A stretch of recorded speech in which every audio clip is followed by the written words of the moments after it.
Hello, good morning दोस्तों। My self Suryakant Kumar और आप देख रहे हैं आकांक्षा क्लासेस।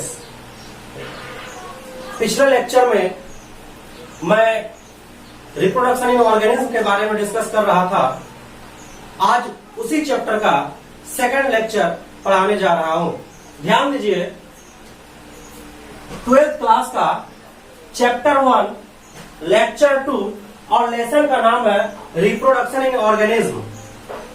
पिछले क्लास में मैंने रिप्रोडक्शन के बारे में कुछ बताया था, थोड़ा सा उसके बारे में रिकॉल करते हैं। ध्यान दीजिएगा, मैंने रिप्रोडक्शन के बारे में बताया कि रिप्रोडक्शन क्या है तथा रिप्रोडक्शन कितने टाइप के होते हैं। मैंने बताया कि रिप्रोडक्शन वह प्रक्रिया है, वह जैविक प्रक्रिया है जिसमें कोई भी जीव अपने जैसा नए ऑर्गेनिज्म का निर्माण करते हैं। रिप्रोडक्शन दो टाइप के होते हैं, asexual reproduction and sexual reproduction. मैंने दोनों में डिफरेंस भी बताया। एसेक्सुअल और सेक्सुअल रिप्रोडक्शन क्या है? जब कोई सिंगल पेरेंट्स एक या एक से अधिक न्यू ऑफस्प्रिंग का फॉर्मेशन करते हैं तो उसे एसेक्सुअल रिप्रोडक्शन कहा जाता है। जबकि सेक्सुअल रिप्रोडक्शन की अगर हम बात करें तो सेक्सुअल रिप्रोडक्शन में दो पेरेंट्स मिलकर एक या दो से अधिक न्यू ऑफस्प्रिंग का फॉर्मेशन करते हैं, निर्माण करते हैं। मैंने डिफरेंस भी बताया, आप याद कीजिए मैंने क्या क्या डिफरेंस बताया। शायद आप कॉपी में नोट किए होंगे, अगर नहीं किए हैं तो आप गलत कर रहे हैं। आप कॉपी में नोट कीजिए, मेरे हर एक बोर्ड पे लिखा हुआ टर्म को आप अपने कॉपी में नोट कीजिए, जिससे आप कभी भी वीडियो को पॉज करके या कभी भी जब आप आराम से वीडियो को देख रहे होंगे उस टाइम में आप फिर से रिकॉल कर सकते हैं उस चीज को। इसीलिए आप अगर वीडियो को सिर्फ देख रहे हैं तो सिर्फ वीडियो को देखना जरूरी नहीं है, बल्कि आपको कलम उठाइए और कॉपी में लिखना स्टार्ट कीजिए। ध्यान दीजिए, अब मैं लेक्चर 2 के बारे में डिस्कस करने जा रहा हूं।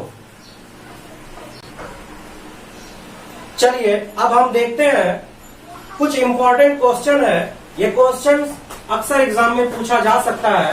ध्यान दीजिए, इस क्वेश्चन पे आपको लिखना है कैरेक्टरिस्टिक्स ऑफ एसेक्सुअल रिप्रोडक्शन।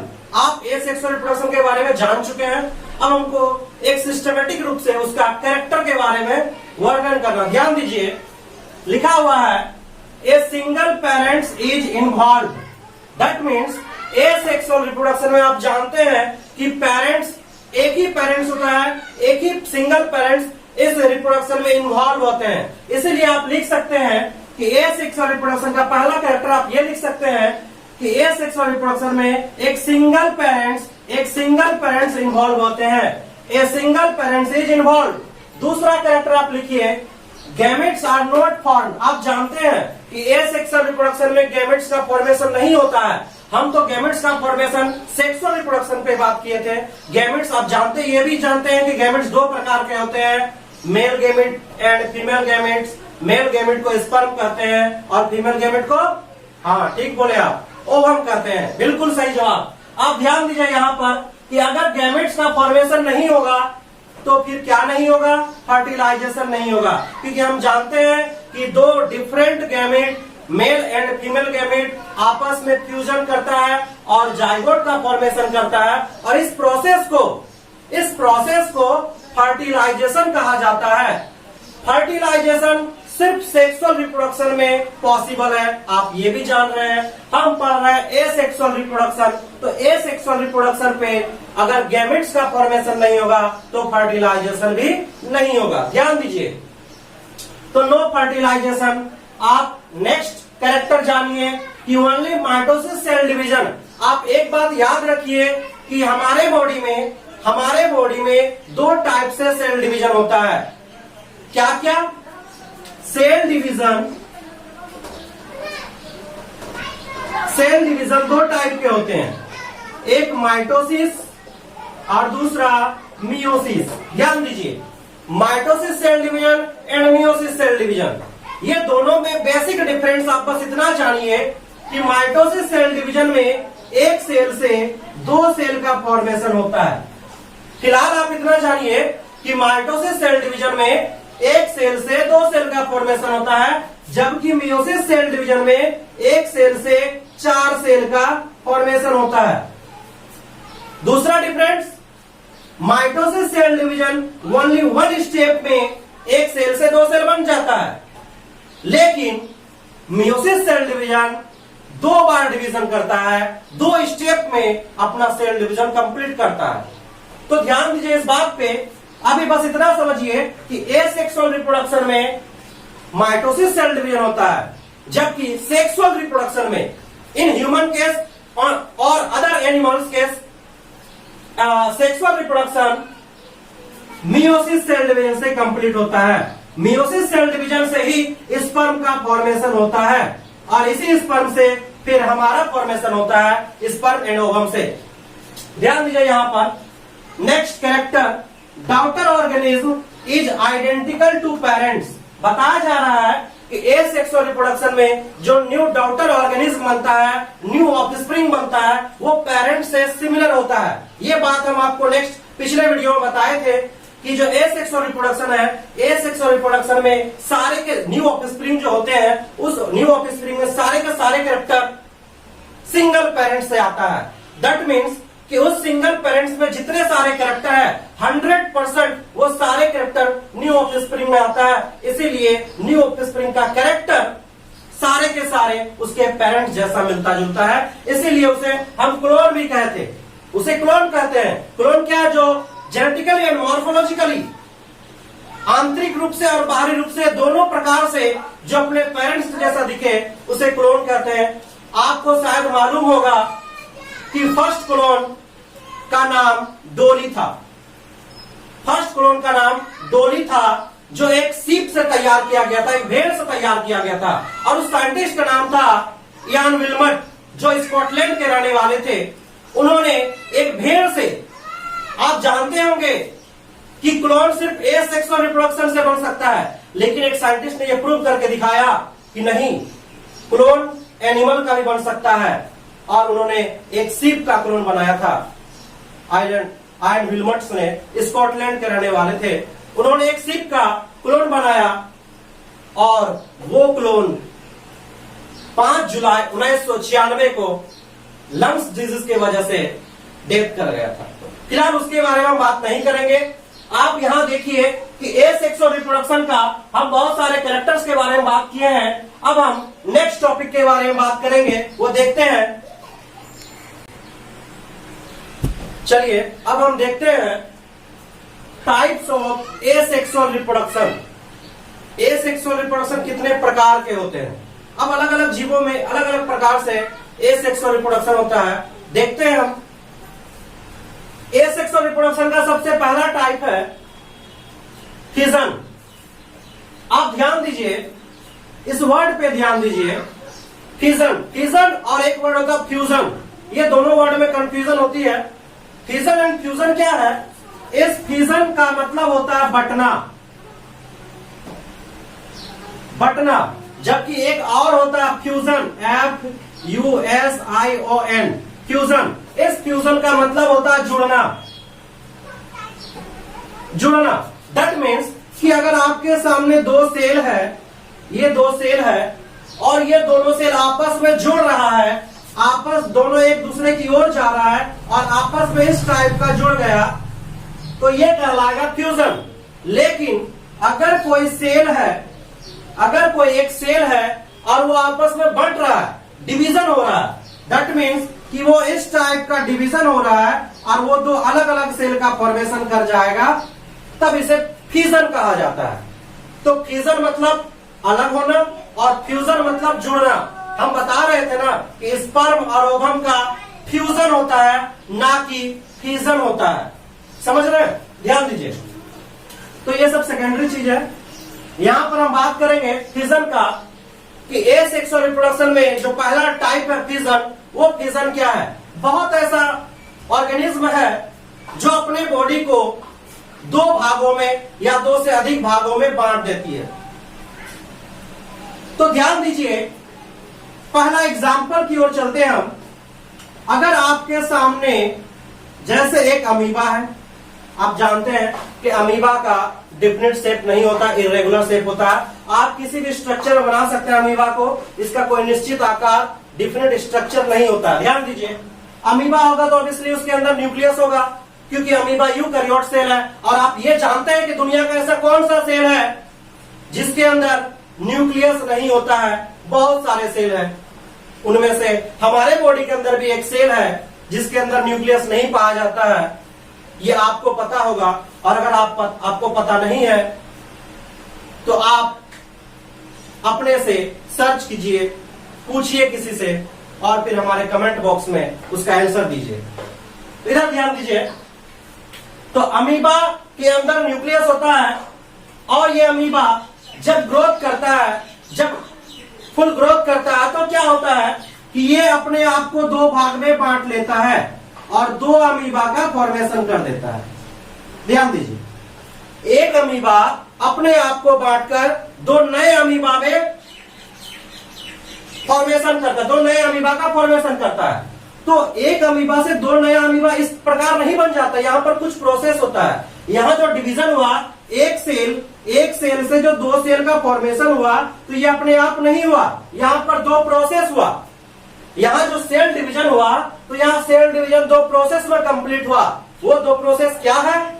एक होता है कैरियोकाइनेसिस और दूसरा होता है साइटोकाइनेसिस।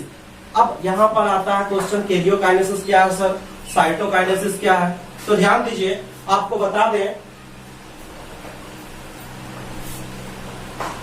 आपके सामने एक अमीबा है और आपको हम बोल रहे हैं कि एक अमीबा से दो अमीबा बनना है। तो आप जानते हैं कि दो अमीबा, ठीक है, हम बना दिए दो अमीबा। तो दो अमीबा बनाए, लेकिन दो अमीबा के अंदर में न्यूक्लियस अभी नहीं डाले हम, न्यूक्लियस नहीं है, तो फिर ये कंप्लीट अमीबा नहीं है, ये अमीबा नहीं कहलाएगा, ये तो बैक्टीरिया कहलाएगा। क्योंकि हम जानते हैं कि बैक्टीरिया के अंदर न्यूक्लियस नहीं होता है। अभी हम इसके अंदर न्यूक्लियस नहीं दिए तो ये बैक्टीरिया लग रहा है हमें बैक्टीरिया नहीं, हमें अमीबा बनाना है। तो अमीबा बनाने के लिए हमें ये दोनों के अंदर न्यूक्लियस डालना पड़ेगा। तो न्यूक्लियस डालने के लिए क्या करना पड़ेगा? आप जो इस अमीबा के अंदर न्यूक्लियस देख रहे हैं, तो सबसे पहले ये अमीबा सोच रहा है कि हम अपने आप को दो भाग में बांटने से पहले हमें हमारे न्यूक्लियस को दो भाग में बांटना पड़ेगा। सबसे पहले हमारे न्यूक्लियस को डबल करना पड़ेगा।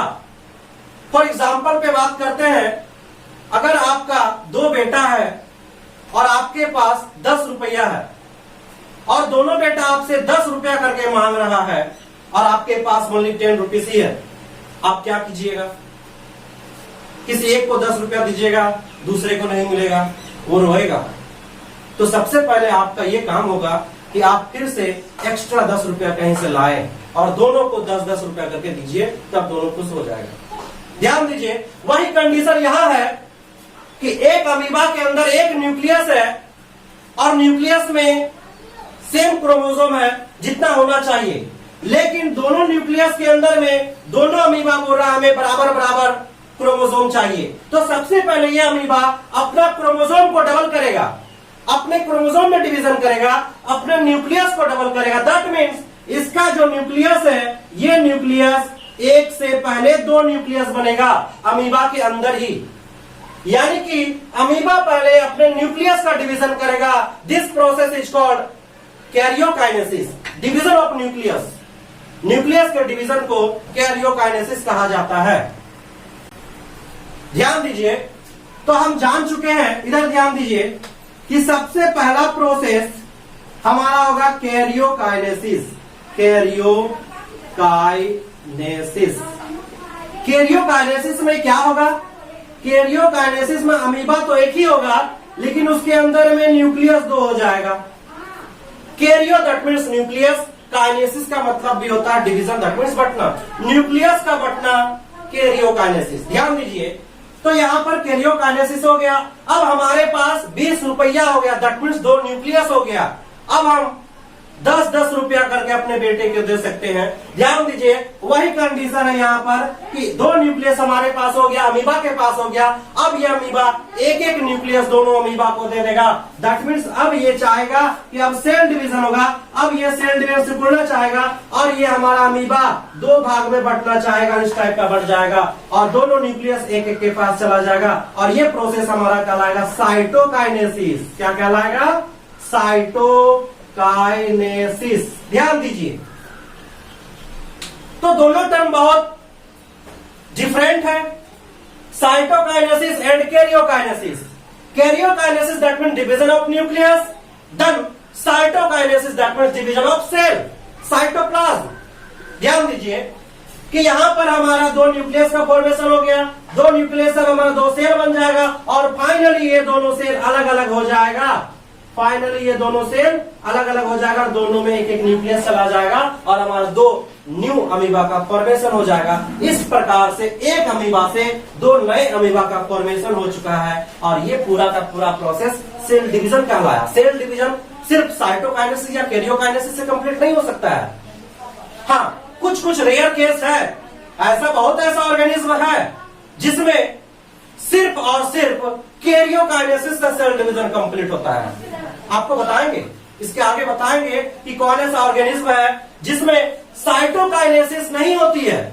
सेल डिवीजन तो होती है लेकिन सिर्फ और सिर्फ कैरियोकाइनेसिस, सिर्फ और सिर्फ न्यूक्लियस का डिवीजन होता है, सेल का डिवीजन नहीं होता है। इसके आगे हम बताएंगे, फिलहाल इस पर ध्यान दीजिए। आप इसको नोट कीजिए कि बाइनरी फिजन कौन से जीव में होता है। आपको एग्जांपल लिखना होगा अमीबा, और भी एग्जांपल है पारामीशियम, अमीबा पारामीशियम, और भी एग्जांपल है यूग्लिना। आप मेरे तीन एग्जांपल याद रखिए, अमीबा पारामीशियम यूग्लिना, ये तीनों में कैसा फिजन होता है तो आपको बताना होगा बाइनरी फिजन। अगर बाइनरी फिजन ऑप्शन ना दे, आपको सिंपल सा ये क्वेश्चन पूछे कि बताइए अमीबा में किस प्रकार का रिप्रोडक्शन होता है, सेक्सुअल या एसेक्सुअल, तो सबसे पहले तो आप जानते हैं कि अमीबा एक सिंगल पेरेंट से दो न्यू ऑफस्प्रिंग का फॉर्मेशन कर सकता है। तो जब भी सिंगल पेरेंट्स की बात आए तो हमारे माइंड पे एसेक्सुअल रिप्रोडक्शन की बात आनी चाहिए। जब एसेक्सुअल की बात आ जाए तब आपको समझना होगा एसेक्सुअल में तो बहुत प्रकार के रिप्रोडक्शन होते हैं, बहुत टाइप होते हैं, उनमें से कौन से टाइप से रिप्रोडक्शन होता है। तो फिर आपको रिकॉल करना पड़ेगा कि एसेक्सुअल में क्या होता है कि एक टाइप है जिसे हम फिजन के नाम से जानते हैं, और फिजन में अपने बॉडीज को बांटकर दो न्यू ऑफस्प्रिंग का फॉर्मेशन करता है। तो हमारा अमीबा फिजन प्रकार से रिप्रोडक्शन करता है। अमीबा पारामीशियम एंड यूग्लिना तीनों में बाइनरी फिजन के द्वारा रिप्रोडक्शन होता है। हम बाइनरी क्यों बोले, यहां पर बाई लगा हुआ है, बाई दैट मीन्स टू। यहां देखिए आप, अमीबा एक है लेकिन एक पेरेंट से कितना ऑफस्प्रिंग बन रहा है, दो। दैट मीन्स कि दो नए ऑफस्प्रिंग का फॉर्मेशन हो रहा है, इसलिए हम इसे बाइनरी फिजन के नाम से जानते हैं। सिर्फ अमीबा ही नहीं बल्कि पारामीशियम की अगर हम बात करें तो पारामीशियम में भी एक पारामीशियम सिर्फ और सिर्फ दो पारामीशियम का ही फॉर्मेशन कर सकता है, इसीलिए इसे बाइनरी फिजन के नाम से जाना गया। आप यूग्लिना का बात कीजिए, यूग्लिना में भी एक यूग्लिना से दो यूग्लिना का फॉर्मेशन होगा, इसीलिए इसे भी बाइनरी फिजन के अंतर्गत रखा गया है। तो आप इस चीज को नोट कर लीजिए। अब हम इसे मिटाते हैं और इसी को थोड़ा सा डिटेल्स में जानते हैं। Amoeba reproduces asexually by binary fission. Binary fission is a type of asexual reproduction in which the fully grown parent cell splits into two halves, producing two new daughter cells. At the time of binary fission, the amoeba withdraws pseudopodia and becomes spherical in shape.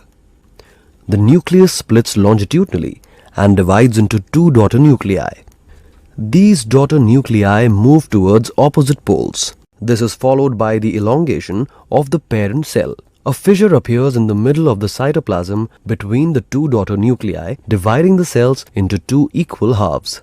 Thus, two daughter amoebae are produced from a single parent. One of them has the original contractile vacuole, while the other develops a new one.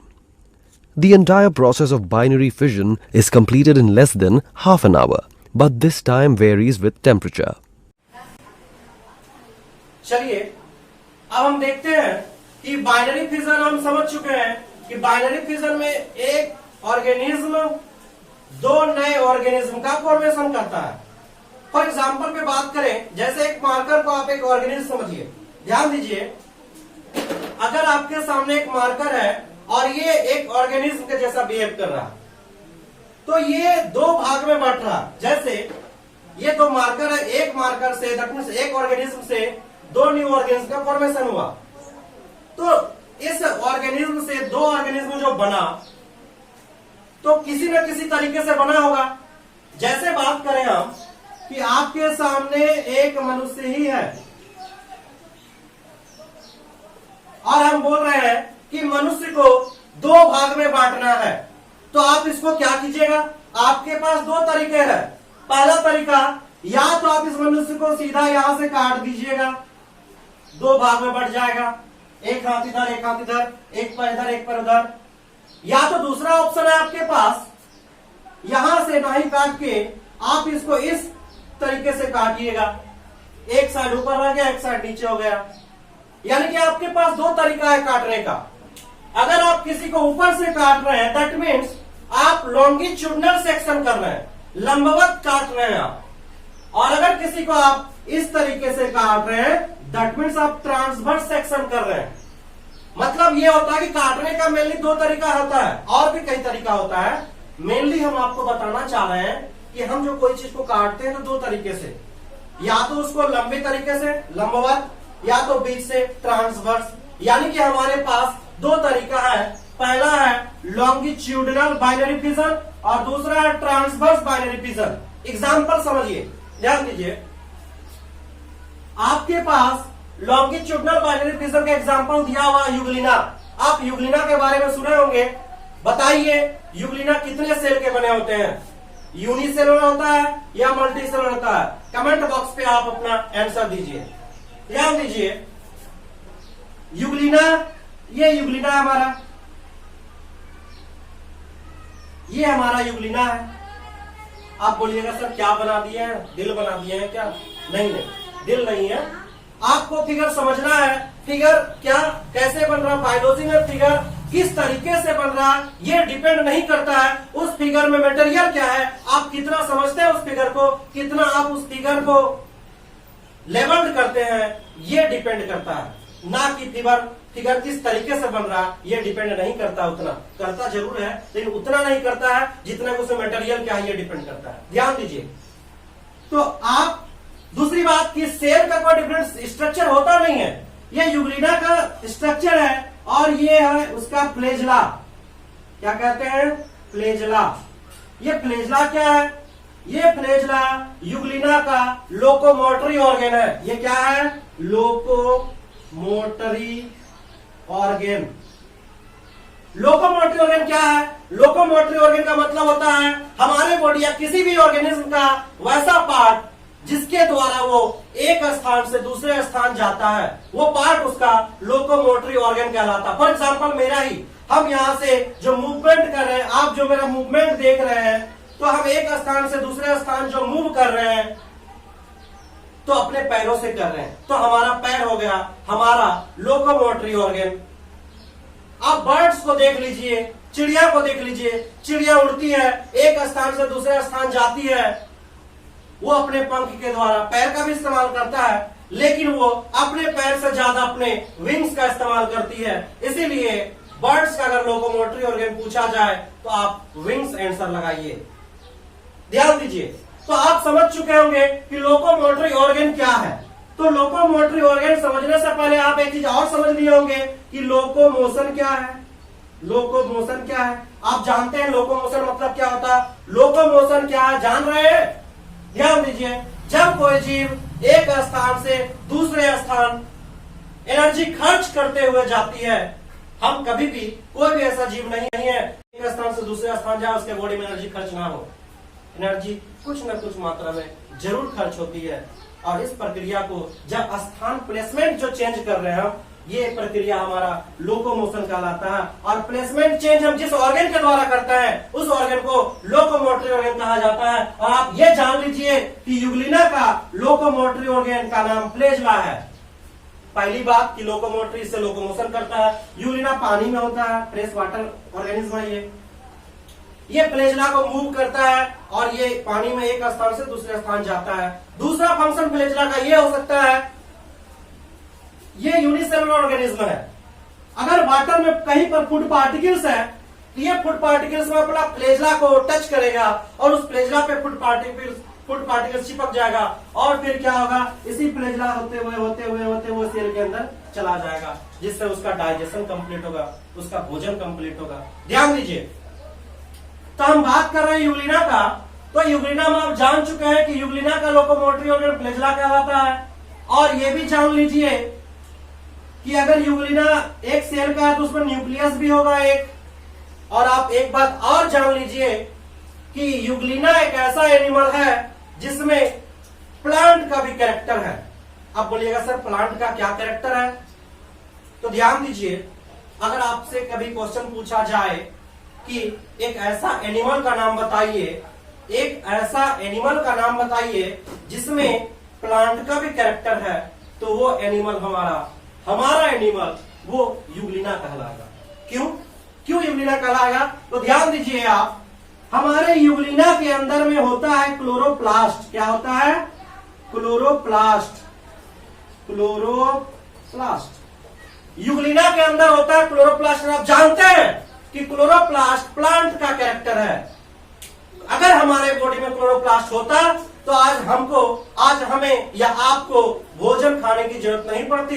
आप सूर्य के प्रकाश की ओर जाते, sunlight लेते और आपके body में automatic भोजन का फॉर्मेशन होता है। लेकिन ऐसा नहीं हो रहा, ऐसा हमारे बॉडी में नहीं है। भगवान ने यह वरदान नहीं दिया है, यह वरदान सिर्फ और सिर्फ प्लांट को दिया है। तो प्लांट में क्लोरोप्लास्ट होता है जिसकी वजह से प्लांट अपना भोजन बना पाता है, अपना एनर्जी बना पाता है। लेकिन एक एनिमल को वो वरदान मिल चुका है और उस एनिमल का नाम है यूग्लिना। यूग्लिना के अंदर में क्लोरोप्लास्ट है और उस क्लोरोप्लास्ट से वो सनलाइट से भी अपना भोजन बना सकता है। अगर कभी वाटर में फूड पार्टिकल्स ना मिले तो यूग्लिना का डेथ नहीं होगा, वो सूर्य के प्रकाश से भी भोजन बना सकता है। इसीलिए यूग्लिना को connecting link between animal and plant कहा गया है। ये प्लांट और एनिमल का बीच का लिंक है, इसे प्लांट और एनिमल दोनों कहा जा सकता है क्योंकि इनमें दोनों का कैरेक्टर है। चलिए ध्यान दीजिए, ये एक्स्ट्रा बात हुआ यूग्लिना का। हम मेन पॉइंट पे आते हैं। तो आप जान चुके हैं कि यूग्लिना में अगर यूग्लिना कैरेक्टर पूछे तो आप कई कैरेक्टर लिख सकते हैं कि यूग्लिना सिंगल सेल का होता है, यूग्लिना में फ्लैजेला पाया जाता है, फ्लैजेला उसका लोकोमोटरी ऑर्गन होता है, यूग्लिना में क्लोरोप्लास्ट पाया जाता है जिसकी वजह से वो अपना भोजन स्वयं बना सकता है। और भी बहुत सारा बात जानिएगा, ध्यान दीजिए। तो ये हो गया। अब क्या होगा, ध्यान दीजिए आप, ये हमारा यूग्लिना है,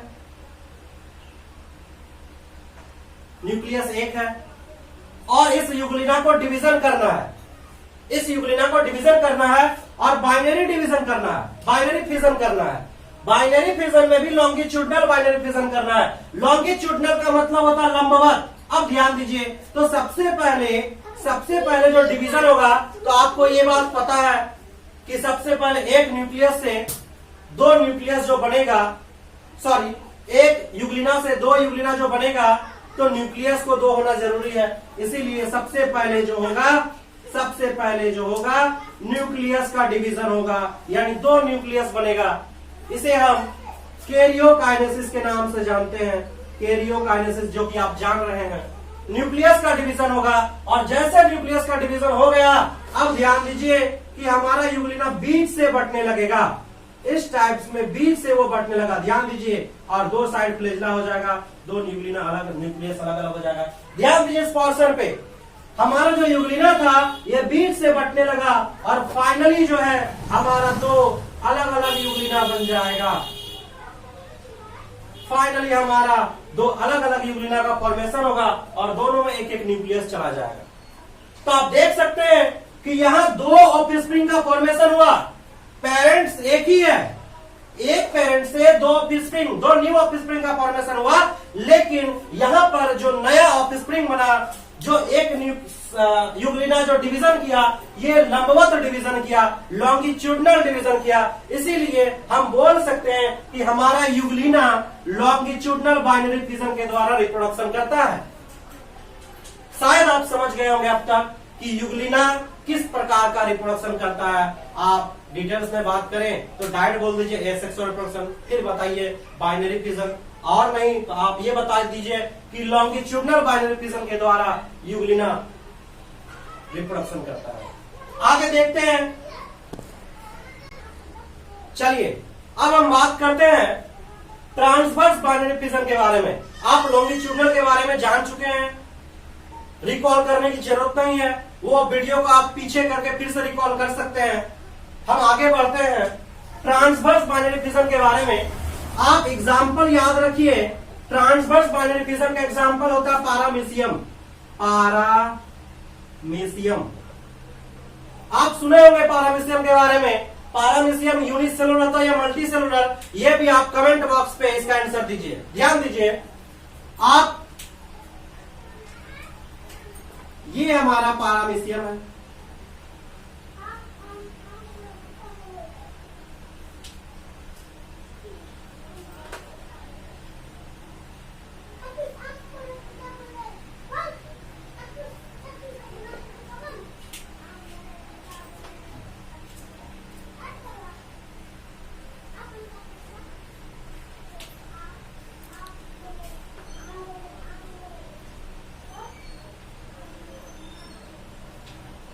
ये हमारा पारामीशियम है। पारामीशियम भी सिंगल सेल के होते हैं, यूनिसेलुलर होते हैं। ध्यान दीजिए दूसरा पॉइंट कि जैसे आप देखे थे कि यूग्लिना का लोकोमोटरी ऑर्गन फ्लैजेला था, लेकिन पारामीशियम का लोकोमोटरी ऑर्गन फ्लैजेला नहीं बल्कि सीलिया कहलाता है। क्या कहलाता है? सीलिया।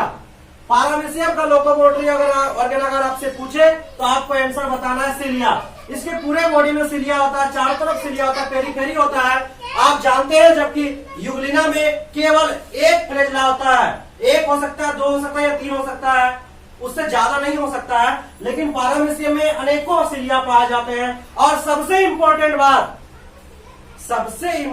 बात आप इधर ध्यान दीजिए कि पारामीशियम में दो न्यूक्लियस होता है। क्या क्या? सबसे बड़ा वाला जो न्यूक्लियस है इसे मैक्रो न्यूक्लियस कहते हैं, मैक्रो न्यूक्लियस। और जो छोटा वाला न्यूक्लियस होता है इसे माइक्रो न्यूक्लियस कहा जाता है, माइक्रो न्यूक्लियस। यानी कि दो न्यूक्लियस होता है पारामीशियम में, macro nucleus and micro nucleus. और एक होता है बहुत इंपॉर्टेंट चीज और उसका नाम है कटप्पा पार्टिकल। आप जानते होंगे, सॉरी मैंने मजाक किया, कटप्पा नहीं बल्कि इसे कप्पा पार्टिकल्स कहा जाता है, कप्पा पार्टिकल्स। ये बहुत इंपॉर्टेंट चीज है। ये सारे चीज के बारे में मैं साइटोलॉजी के लेक्चर में बताऊंगा कि कप्पा पार्टिकल्स क्या है, इसका क्या वर्क है, मैक्रो न्यूक्लियस और माइक्रो न्यूक्लियस का क्या वर्क होता है, इस पे दो न्यूक्लियस क्यों होते हैं, ये सब के बारे में मैं बताऊंगा साइटोलॉजी में। ध्यान दीजिए आप। तो मैं पारामीशियम के बारे में थोड़ा सा बता चुका हूं, थोड़ा कमेंट कर चुका हूं कि पारामीशियम यूनिसेलुलर होता है, इसके पूरे बॉडी में सीलिया पाया जाता है। सीलिया इसका लोकोमोटरी ऑर्गन होता है। सीलिया की संख्या बहुत ज्यादा होती है। सीलिया की लंबाई छोटी होती है जबकि फ्लैजेला की लंबाई बड़ी होती है सीलिया की अपेक्षा। और यहाँ बात करेंगे कि पारामीशियम के अंदर दो न्यूक्लियस होता है, macro nucleus that means large nucleus, macro that means large, macro that means large और माइक्रो दैट मीन्स स्मॉल। तो माइक्रो न्यूक्लियस मतलब छोटा न्यूक्लियस और मैक्रो न्यूक्लियस दैट मीन्स बड़ा न्यूक्लियस। और दूसरा है extra genetic material, kappa particles. अब ध्यान दीजिए कि ये रिप्रोडक्शन कैसे करता है, ये तो हम इसके बारे में वर्णन किए, इसके बारे में बताएं। अब ये रिप्रोडक्शन कैसे करता है इस चीज को नोट कीजिए आप, और उसके बाद फिर हम इसके बारे में बता रहे हैं।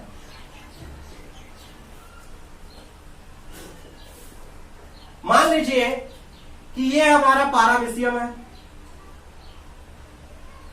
जिसमें दो न्यूक्लियस है। आप सिर्फ अभी न्यूक्लियस को ध्यान दीजिए। हमारा पारामीशियम है, इसमें दो न्यूक्लियस है, एक मैक्रो और दूसरा माइक्रो। सीलिया वगैरह सब समझ लीजिए, लगा नहीं रहे हम, बस इसी तरीके से। तो सबसे पहले आप इतना बस जानिए कि अगर कोई भी सेल डिवीजन हो रहा है तो सेल डिवीजन कंप्लीट होने से पहले सबसे पहले कैरियोकाइनेसिस होगा। सेम इसमें भी वही चीज होगा कि पारामीशियम तो होगा एक ही, लेकिन इसमें न्यूक्लियस का डिवीजन हो जाएगा। मैक्रो न्यूक्लियस का डिवीजन होके दो बड़ा मैक्रो न्यूक्लियस बन जाएगा और माइक्रो न्यूक्लियस का डिवीजन होकर दो माइक्रो न्यूक्लियस डिवीजन हो जाएगा। दैट मीन्स ये प्रोसेस कौन सा प्रोसेस कहलाएगा बताइए? हाँ बिल्कुल सही जवाब, साइटोकाइनेसिस नहीं बल्कि कैरियोकाइनेसिस, कैरियोकाइनेसिस। कैरियो का that means nucleus and cyto का मतलब होता है सेल। तो यहाँ पर न्यूक्लियस का डिवीजन हुआ, ना कि सेल का डिवीजन हुआ, इसे हम कैरियोकाइनेसिस के नाम से जानते हैं। तो हमारा कैरियोकाइनेसिस हो चुका। अब हमारा होगा डिवीजन ऑफ सेल। तो डिवीजन ऑफ सेल कैसा होगा? ट्रांसवर्स प्रोसेस के द्वारा, यानी बीच से बटेगा, ना कि ऊपर से। तो हमारा जो होगा पारामीशियम बीच से बटने स्टार्ट होगा। पारामीशियम हमारा जो होगा वो बीच से बटना होगा स्टार्ट होगा और दो न्यू पारामीशियम का फॉर्मेशन हो जाएगा और दोनों में दो न्यूक्लियस करके चला जाएगा। इस तरीके से हमारा दो पारामीशियम का फॉर्मेशन हुआ, लेकिन ये बीच से बटा, इसीलिए इसे ट्रांसवर्स बाइनरी फिजन। बाइनरी तो लगेगा क्योंकि दो नए ऑफस्प्रिंग का फॉर्मेशन हो रहा, बाइनरी लगेगा, लेकिन ट्रांसवर्स का मतलब हो गया बीच से इस तरह से कटेगा और लॉन्गिट्यूडिनल का अगर होता तो ये ऊपर से नीचे की ओर कटता। तो शायद उम्मीद करते हैं कि आप समझ गए होंगे कि फिजन क्या है, फिजन कितने प्रकार के होते हैं, कौन कौन से जीवों में फिजन की प्रक्रिया द्वारा रिप्रोडक्शन होता है। आप जान चुके हैं कि बाइनरी फिजन क्या है, बाइनरी फिजन कितने प्रकार के होते हैं, longitudinal binary fission and transverse binary fission. अब हम क्या करेंगे अगले वीडियो में, नेक्स्ट वीडियो में हम बताएंगे कि मल्टीपल फिजन क्या है। मल्टीपल फिजन कौन से जीवों में होता है, आपको याद करके रखिए। आप इस सारे लेक्चर को आप अच्छे से याद कीजिए, आप कॉपी में नोट कीजिए और मन लगा के पढ़िए। जब तक लॉकडाउन है तब तक आप घर पे ही रहिए, सुरक्षित रहिए, बाहर नहीं निकलिए। आप घर पे रहिएगा तभी हमारा देश बचेगा कोरोना वायरस से। इसीलिए आप सबों से गुजारिश है कि सब आप अपने अपने घरों पे रहें। धन्यवाद और वीडियो को जरूर लाइक कर दीजिए, सब्सक्राइब कर दीजिए। Thank you.